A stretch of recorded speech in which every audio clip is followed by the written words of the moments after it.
Guys, welcome back to my channel. Good evening. এখন ready হয়ে নিয়েছি, এর মধ্যে দিয়ে দিয়েছি দুধ আর এখানে রেখে দিয়েছি ওয়াটার বটল। টুইটিকে এখন পড়তে যাচ্ছে আর ও সঙ্গে করে দুধ আর ওয়াটার বটল দুটো নিয়ে যায়, কারণ ওর টাইম দুটো সাবজেক্ট একসাথে পড়ে তো মাঝখানে একটা ব্রেক দেয়, তো সেই ব্রেকেও দুধটা খেয়ে নেয়, না হলে দুধ খাবার সময় নেই, কারণ যখন ফেরে তখন ডিনার টাইম হয়ে যায়। তো এসে তারপর ডিনার করে একটু পড়াশোনা করে। কিরে, এই যে কি সাজুনি চলছে, পড়তে যাচ্ছিস তুই? সাজছিস নাকি? কি সাজছিস? এ বাবা, এই গরমের মধ্যে মাই গুডনেস। এটিকে দিয়ে এসে আগে সন্ধ্যেটা দিলাম, আর এখন না বেশি লাইট জ্বালিয়ে রাখা যায় না, এত পোকা হয়। আর লাইট জ্বালালে ইয়েলো লাইট জ্বালাতে হয়, সাদা লাইট জ্বালালে গুচ্ছ গুচ্ছ পোকা চলে আসবে। সেই জন্য এখন একটু ইয়েলো লাইটই আমি জ্বেলে রাখি। যদিও আমার ডাইনিং এর এই যে ইয়েলো লাইটটা একদম পছন্দ নয়, এটা একটা সুন্দর ওয়ার্ম হোয়াইট আছে, ওই লাইটগুলো জ্বালালেই পোকা আসে। যাই হোক, এখন সুন্দর করে চা বানাবো। আর প্রান্তিক তো গেছে অফিসে, লাঞ্চ করেই গেছে, সেই জন্য ওর জন্য একটু চিড়ে ভাজা বানিয়েছিলাম, ওকে দিয়েছি। টুইটির জন্য একটু রেখে দিই, কালকে স্কুলে স্ন্যাক্স টাইমে খাবে, সেটা খাবে, আর আমি এখন একটু খাবো, তাহলেই হয়ে যাবে। চলো ঝটপট করে একটু সুন্দর করে চা বানাই।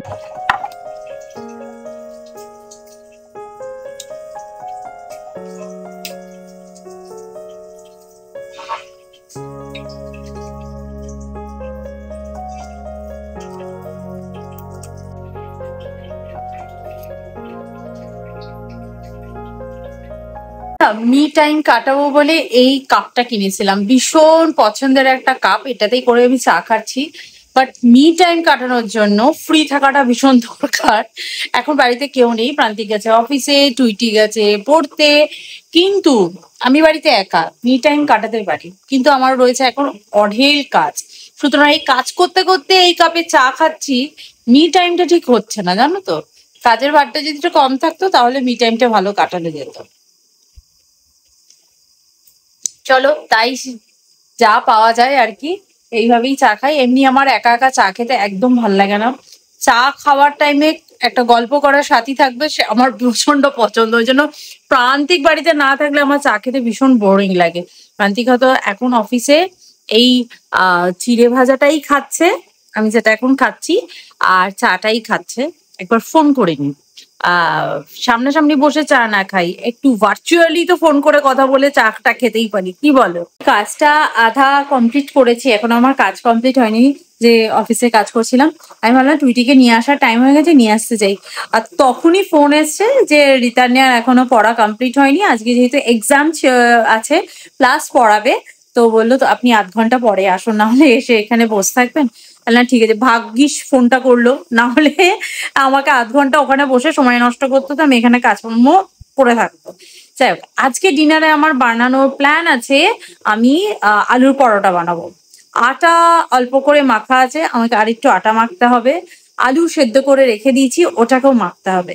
তাই ভাবছি এখানে কাজ করতে করতে আমাকে ওই কাজটা করতে হবে, না হলে তো অনেক দেরি হয়ে যাবে, কারণ টুইটিকে আজকে নিয়ে আসবো আমি আধ ঘন্টার পর, তারপরে এসে ডিনার বানাতে অনেকটা দেরি হয়ে যাবে। আর আজকে প্রান্তিকের অফিস থেকে ফিরতেও বেশ অনেকটা সময় লাগবে, তো একটু দেরি হবে আর কি। এই জন্য ভাবলাম দুটো কাজই একসাথে করে নিই, তাতে সময়টা কম লাগবে। আমি আটাটা মেখে রেখে দিয়ে গেলাম, এবার শুধু মশলাটা বানাবো। তবে মশলা আলুটা মাখার জন্য যে ভাজা মশলাটা, ওটাও আমার বানাতে হবে।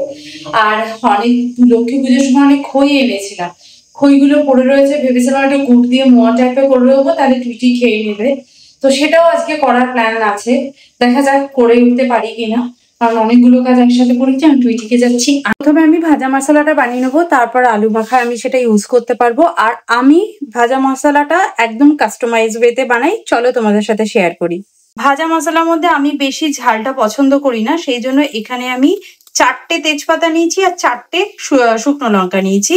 2 চামচ আমি গোটা জিরে নিয়েছি, 2 চামচ আমি ধনে নিয়েছি, আর 1 চামচ আমি মৌরি নিয়েছি, আর 1 চামচ আমি এখানে মেথি নিয়েছি। সর্বপ্রথম গরম করে তেজপাতা আর শুকনো লঙ্কাগুলোকে আগে ফ্রাই করতে হবে।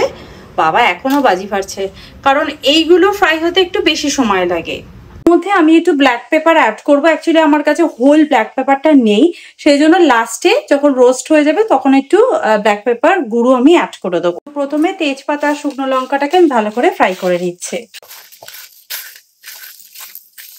বেশ ভাজা ভাজা হয়ে গেছে, রংটাও চেঞ্জ হয়ে গেছে। এরপর আমি এগুলোকে অ্যাড করে দেবো।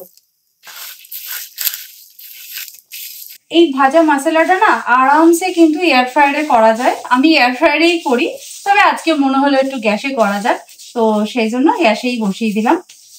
তো দেখো খুব সুন্দরভাবে ফ্রাই হয়ে গেছে, সুন্দর একটা গন্ধও বেরোচ্ছে, আর কালারগুলো কিন্তু প্রত্যেকটা চেঞ্জ হয়ে গেছে। আর যেহেতু এটা লোহার কড়াই, সেই জন্য একবার যদি কড়াইটা গরম হয়ে যায় অনেকক্ষণ গরম থাকে, সেই জন্য যাতে পুড়ে না যায় আমি কিন্তু গ্যাসের ফ্লেমটাকে অফ করে দেবো। এইভাবেই খানিকক্ষণ রেখে দেবো যতক্ষণ না ঠান্ডা হচ্ছে, তারপরে আমি এটার পাউডার বানিয়ে নেবো। সুন্দর করে মশলাটাকে গুঁড়ো করে নিয়েছি।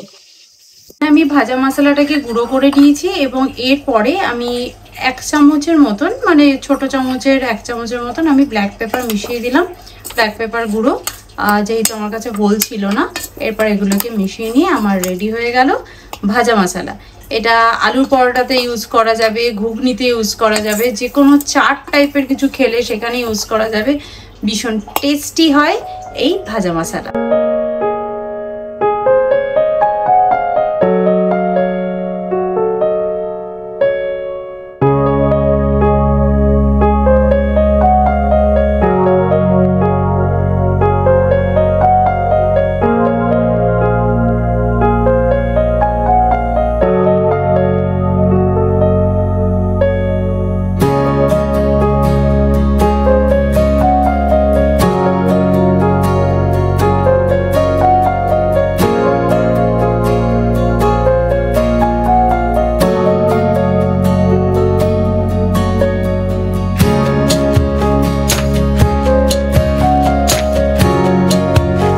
ডিনার বানানোর পরে আমি আমার স্কুল ফ্রেন্ডদের সাথে গল্প করছিলাম। গল্প করতে করতেই ডিনার করে নিয়েছি। তারপর প্রান্তিক এসেছে, আমরা একসাথেই সব ডিনার করেছি, কিন্তু আমি ফোনে ব্যস্ত ছিলাম। তো বন্ধুদের সাথে গল্প করলে এরকমই হয়ে যায়, অনেকদিন পর গল্প করলে যেটা হয়। রোজ রোজ কল করা হয় না, কারণ সবাই একজন এক এক জায়গায় থাকি, এক একজনের লাইফস্টাইল এক এক রকম। কিন্তু চেষ্টা করি মাঝে মাঝে সবাই মিলে একসাথে গল্প করার। এমনকি আমরা রান্না করতে করতেও গল্প করি। ভালো লাগে। তখন না কাজগুলো খুব ইজি মনে হয়। এই হচ্ছে ব্যাপার। তো চলো, আজকের টুইটি তো এখন ঘুমিয়েই পড়েছে। প্রান্তিকও শুতে চলে গেছে। এবার জাস্ট আমি ফ্রেশ হব, দেন ঘুমাবো। তো আজকের ভিডিওটা তাহলে এখানেই এন্ড করছি। দেখা করবো নেক্সট ভিডিওতে। ততক্ষণের জন্য তোমরা খুব ভালো থেকো, সুস্থ থেকো আর লাইফটাকে এনজয় করো। Bye bye. See you in next video. By.